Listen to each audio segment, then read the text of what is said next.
అమరావతి రాజధాని రైతులకి good news, Telugu ప్రజలందరికీ గుడ్ న్యూస్. అమరావతి రాజధానిలో రావేల సమీపంలో ఒక ఇంటర్నేషనల్ ఎయిర్పోర్ట్ రాబోతా ఉంది అనే విషయం మనం గత వీడియోలో తెలుసుకున్నాం.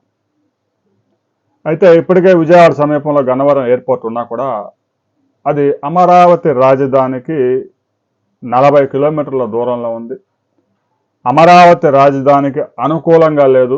అంతర్జాతీయ విమానాశ్రయంగా దాన్ని అభివృద్ధి చేయడానికి కూడా భూమి కొరత ఉంది.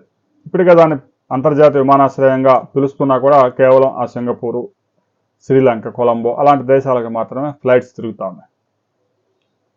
తాజాగా రాబోయే రోజుల్లో అమరావతి అవసరాలు తీర్చేందుకు, రాజధాని అవసరాలు తీర్చేందుకు రావేల సమీపంలో 5,000 ఎకరాల్లో ఒక గ్రీన్ ఫీల్డ్ ఎయిర్పోర్ట్ రాబోతా ఉంది.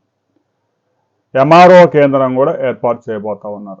విమానాల మెయింటెనెన్స్, రిపేర్ కూడా అక్కడ నిర్వహించబోతా ఉన్నారు. ఇక తాజాగా సిఆర్డీఏ రాష్ట్ర ప్రభుత్వం ఒక కీలక నిర్ణయం తీసుకుంది. ఏదైతే ఎయిర్పోర్ట్ రాబోతా ఉందో ఆ ప్రాంతంలో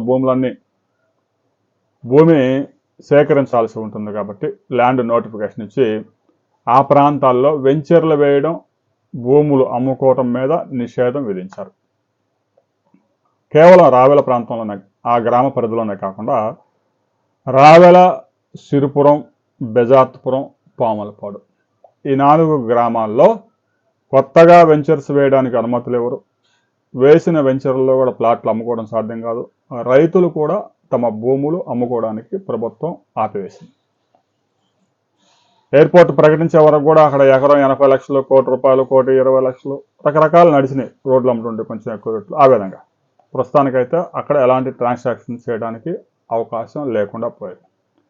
రాబోయే కొద్ది రోజుల్లోనే సిఆర్డీఏ రాష్ట్ర ప్రభుత్వం రావెల ఇంటర్నేషనల్ ఎయిర్పోర్ట్తో పాటుగా అమరావతి ఫేజ్ 3కి సంబంధించి ఏ గ్రామాల్లో ఎంత భూమి ల్యాండ్ పూలింగ్ చేయబోతా ఉంది అనే వివరాలు కూడా ప్రకటించబోతా ఉంది. ఇప్పటికే ఆయా ప్రాంతాల్లో రిజిస్ట్రేషన్లు నిలిపివేయడంతో రియల్ ఎస్టేట్ రంగం కుదేలైపోయింది.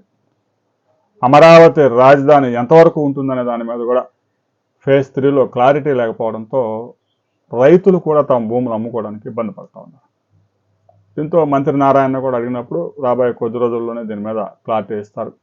ఫేజ్ 2 ఎలాగూ 7 గ్రామాల్లో ఒక 16,000 ఎకరాలు, ప్రభుత్వ భూములు ఒక 4,000 ఎకరాలు, 20,000 ఎకరాలు ల్యాండ్ పూలింగ్ వేగవంతంగా జరుగుతూ ఉంది. ఇప్పటికే 60% దాకా రైతులు స్వచ్ఛందంగా ఇచ్చారు. మిగిలిన వారితో కూడా మాట్లాడుతూ ఉన్నారు. ఆ కార్యక్రమం మరో 4 రోజుల్లో పూర్తి చేయాలని మంత్రి ఆదేశాలు జారీ చేశారు. ఆ తర్వాత ఫేజ్ 3కి సంబంధించి ఏ గ్రామాల్లో అమరావతి రాజధాని ఉండబోతా ఉంది, ఇక ఇంటర్నేషనల్ ఎయిర్పోర్ట్కి సంబంధించి ఎక్కడి వరకు భూములు తీసుకోబోతా ఉన్నారు అనే క్లారిటీ కూడా ఇస్తారు. ఆ తర్వాత వెంచర్లకి వాటికి అనుమతి ఇచ్చే అవకాశం ఉంది. దీనికి సంబంధించి ప్రభుత్వం నుంచి ఒక బిగ్ అప్డేట్ రాబోతా ఉంది. ఆ తర్వాత మరిన్ని వివరాలతో మరో వీడియోలో మనం కలుసుకుందాం.